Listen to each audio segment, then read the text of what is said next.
présenter aujourd'hui une analyse sur les usages du secret sur le VIH et l'hépatite B chez les personnes originaires d'Afrique subsaharienne. Oui, ah oui, il faut que je mette mon micro. Ah oui.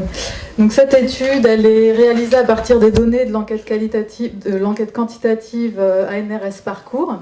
Donc c'est une enquête qui est en cours, qui vient même tout juste de commencer.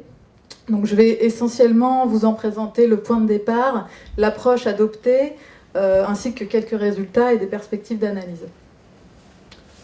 Donc on l'a déjà vu un petit peu, mais les personnes originaires d'Afrique subsaharienne, elles sont particulièrement touchées en France, comme dans d'autres pays d'Europe, par l'épidémie de VIH, mais aussi par l'hépatite B. En 2012, en France, 31% des découvertes de séropositivité au VIH concernaient des personnes originaires d'Afrique subsaharienne, et parmi elles, 62% étaient des femmes.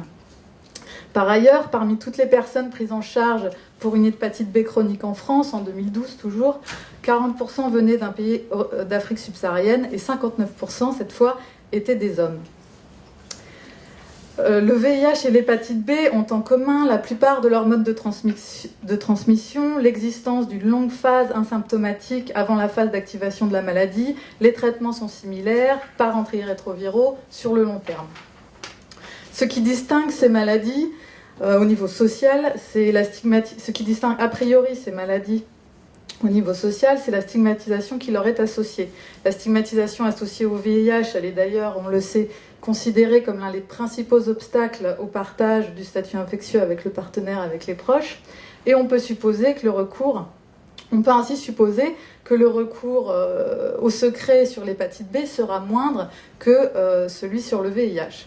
On dispose cependant de peu d'études en sciences sociales sur l'hépatite B et une étude anthropologique réalisée auprès des personnes originaires d'Afrique subsaharienne montre que si effectivement certaines personnes vivent plutôt très bien avec leur maladie, pour d'autres, l'annonce d'une hépatite B active provoque une véritable rupture, et notamment en raison d'une confusion de la pathologie avec le VIH. On peut également faire l'hypothèse que le recours au secret serait plus important chez les femmes que chez les hommes originaires d'Afrique subsaharienne, puisqu'on a vu qu'elles étaient particulièrement confrontées aux conséquences sociales, violences et discriminations du VIH. Elles auraient donc davantage besoin de s'en protéger en maintenant le secret sur leur infection. Cela dit, on peut également s'interroger sur les conditions de possibilité du maintien du secret pour ces femmes dans les différents espaces sociaux fréquentés. Et donc ce serait l'absence, éventuellement, c'est une hypothèse, de contrôle de l'information sur le statut infectieux qui les exposerait davantage à la discrimination. Donc cette recherche, en fait, sur le secret, sur le VIH et sur l'hépatite B, elle part du constat que dans le champ de la recherche sur le VIH, à quelques exceptions près, la question de la révélation du statut infectieux est prise en premier lieu comme un enjeu de santé publique. Et dans cette acception, le secret sur l'infection est principalement appréhendé comme un obstacle à la prévention et au traitement de l'épidémie. Donc, partant du principe que parler c'est soigner, le secret est également analysé en lien avec les souffrances psychiques telles que la dépression et l'anxiété. Par ailleurs, donc peu d'études et aucune quantitative propose d'étudier le secret sur le VIH et sur d'autres maladies chroniques comme une pratique sociale dont il s'agirait de comprendre des logiques modelées par les rapports de pouvoir entre les groupes sociaux et notamment par les rapports de genre. Par ailleurs, les recherches se sont surtout intéressées à l'initiative personnelle de la révélation et cette focalisation sur la révélation comme une initiative individuelle néglige souvent le contexte social dans lequel elle se produit.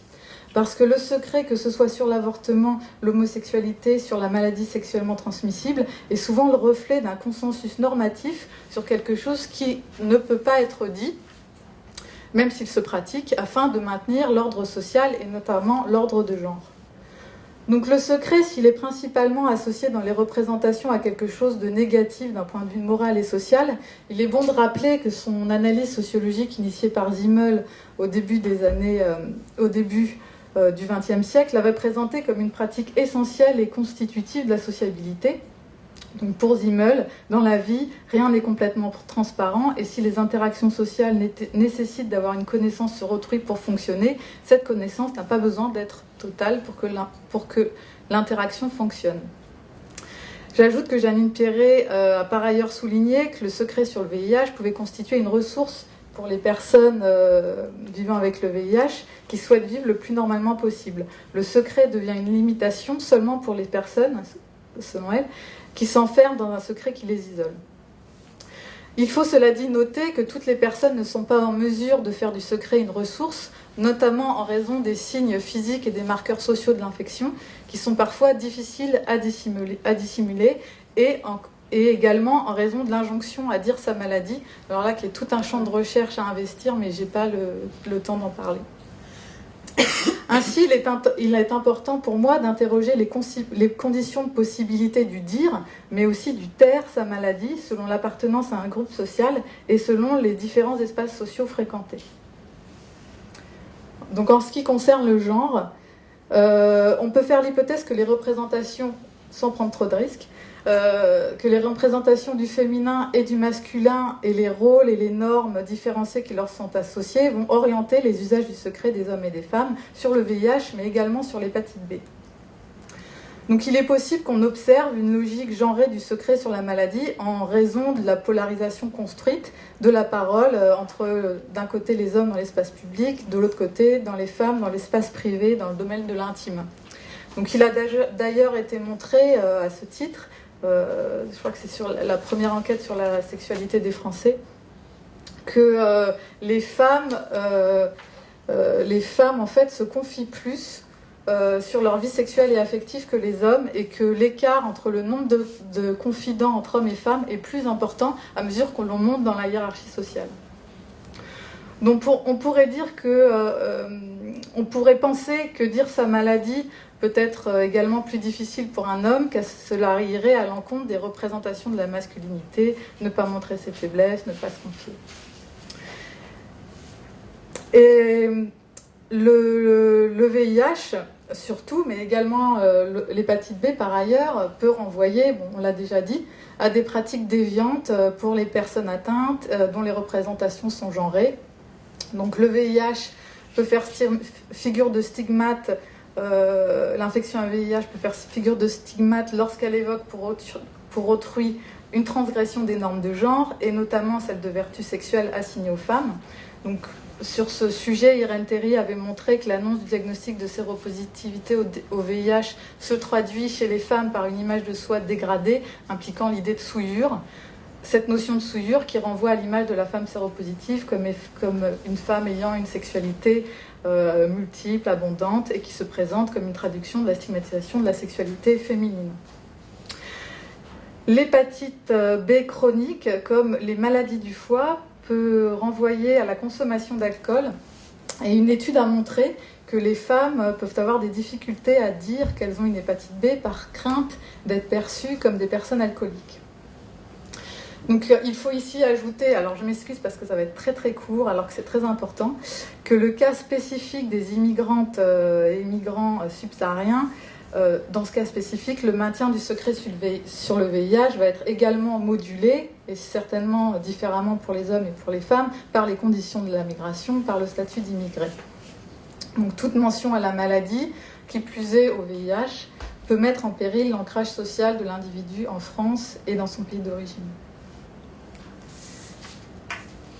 Donc je précisais en fait que l'objectif général de cette recherche qui est donc en cours, c'est bien de comprendre comment les rapports de genre articulés à d'autres rapports sociaux orientent les usages du secret des personnes originaires d'Afrique subsaharienne, mais que cette communication vise plus modestement à comparer les usages du secret des femmes et des hommes en Afrique subsaharienne pour le VIH et pour l'hépatite B, et que comparer l'usage du secret sur le VIH et sur l'hépatite B permet dans une certaine mesure de distinguer ce qui est lié à la maladie de ce qui est lié au rapport de genre. Et donc on interrogera également sur qui sont les destinataires et les dépositaires du secret, autrement dit, quelles relations autorisent la confidence et quelles relations ne l'autorisent pas. Et enfin, on s'intéressera à la façon dont se déclinent selon le sexe et la pathologie les conséquences sociales du lever du secret et les facteurs sociaux associés au secret. Donc pour réaliser cette étude, j'utilise les données de l'enquête parcours, qui est une enquête biographique qui documente les parcours de soins et de vie des personnes immigrantes originaires d'Afrique subsaharienne qui ont le VIH, l'hépatite B ou ni l'une ni l'autre de ces pathologies. Elle est représentative des personnes qui vivent en Île-de-France et qui consultent dans les services hospitaliers et dans les centres généralisés.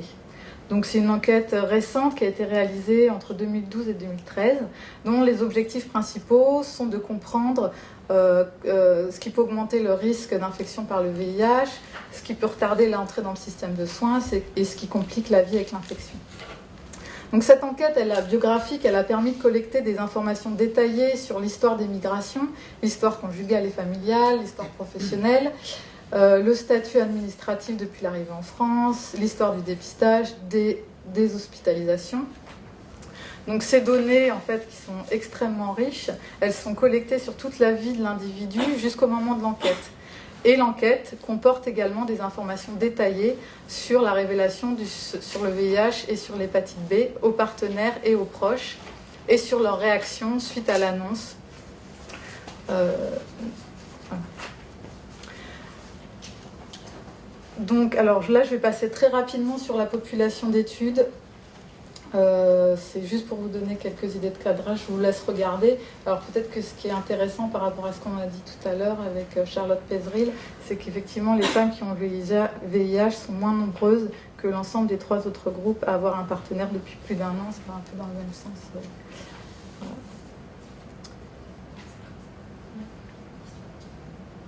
Je passe.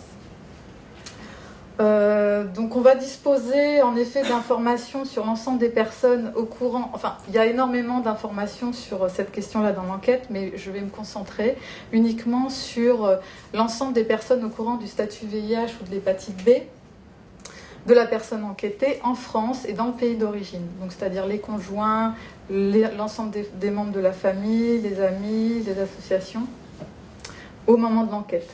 Donc la question, elle est posée pour chaque type de relation et on collecte par contre uniquement la réaction globale de l'entourage suite à la révélation ainsi que l'attitude d'ego suite à cette révélation. Donc sur cette première diapositive,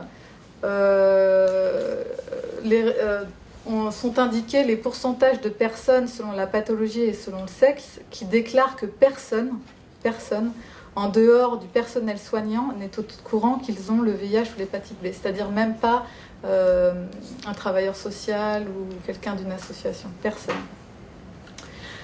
Donc on constate que pour les 2 pathologies, ce pourcentage est plus important chez les hommes, respectivement 22 et 19% pour le VIH et pour l'hépatite B que chez les femmes, 13% pour les femmes ayant le VIH et 7% pour les femmes ayant l'hépatite B. Le secret sur l'hépatite B et le VIH s'inscrirait donc bien dans des logiques genrées, puisque pour le VIH comme pour l'hépatite B, les hommes gardent plus souvent le secret que les femmes sur leur infection. En revanche, les niveaux de secret entre on remarque en revanche que les niveaux de secret entre les hommes sont assez similaires entre les 2 pathologies, alors que les femmes qui ont le VIH gardent plus secrète leur infection que celles qui ont l'hépatite B, 2 fois plus. Ce qui souligne les enjeux de la stigmatisation sociale liée au VIH pour les femmes. Donc sur cette... sur cette diapositive sont indiqués les pourcentages des personnes selon la pathologie et selon le sexe qui gardent le secret sur l'infection vis-à-vis de leur entourage. Donc cette fois-ci, j'ai enlevé tout ce qui est travailleurs sociaux, associations, c'est-à-dire l'ensemble des membres de la famille et des amis uniquement, en France et dans le pays d'origine. Donc on constate que d'une part, les membres de la famille dans le pays d'origine sont largement tenus à distance de l'information sur la maladie, quelle que soit la pathologie, quel que soit le sexe. Et on constate également que quand on restreint l'indicateur uniquement à l'entourage, l'écart entre la révélation sur le VIH entre les hommes et les femmes est plus important. 37% versus 21% pour les femmes. Donc sur cette diapositive figurent les principaux destinataires et dépositaires du secret pour les 2 pathologies. Et donc ce qu'on remarque dans un premier temps, c'est que pour les 2 pathologies, les femmes comme les hommes informent en grande majorité leurs conjoints, que les femmes évoquent plus que les hommes leur maladie avec d'autres proches, notamment avec leur mère et leurs sœurs, et que les pères sont tenus à distance de la maladie. Et la boucle est bouclée, puisque les hommes, en fait, le disent beaucoup moins que les femmes à leurs enfants. On remarque également une grande... Enfin, globalement, même si les niveaux donc, ne sont pas les mêmes pour le VIH et pour l'hépatite B, on voit que la dynamique, elle est un petit peu la même, sauf pour les enfants, où là, on voit bien qu'il apparaît qu'il est plus difficile de révéler son statut VIH aux enfants que son statut VHB, en raison... par un processus de double protection, ça c'est ces immeubles, donc à la fois pour préserver son identité de parent et de maintenir la reconnaissance de ce lien de filiation, et aussi pour protéger les enfants par la stigmatisation, de la stigmatisation associée. Donc on voit là que globalement les réactions de l'entourage face à l'annonce, en fait, elles sont largement positives pour les deux pathologies, mais que les personnes vivant avec le VIH, elles ont tendance à s'éloigner davantage de leurs proches suite à l'annonce de la maladie, surtout les femmes, ce qui souligne encore une fois les enjeux de la stigmatisation pour les femmes. Donc les facteurs associés, donc là bon, c'est un peu rapide, mais je vais quand même vous dire ce que je trouve intéressant dans cette analyse préliminaire, c'est que chez les femmes et chez les hommes qui ont le VIH, donc c'est les facteurs associés au fait de garder complètement secrète l'infection, donc ni dans les associations ni les travailleurs sociaux.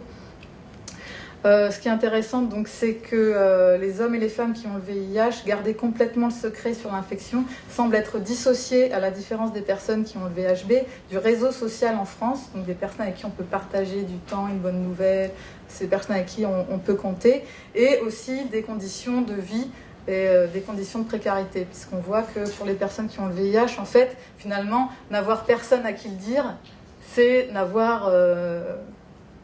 Pas de réseau, quoi. Pas de réseau. Alors que pour le VIH, on voit que ça va être pas que ça. Voilà. Donc ça, c'est... donc les perspectives d'analyse sur ce sujet, il y en a plein. Mais ce qui m'intéresse, justement, dans un futur proche, ce serait d'analyser justement ce lien entre le secret sur le VIH et l'hépatite B et le réseau social et de solidarité des personnes, avec l'hypothèse que le VIH, également que le secret, peut être une ressource, et pour qui il peut être une ressource. Voilà. Merci.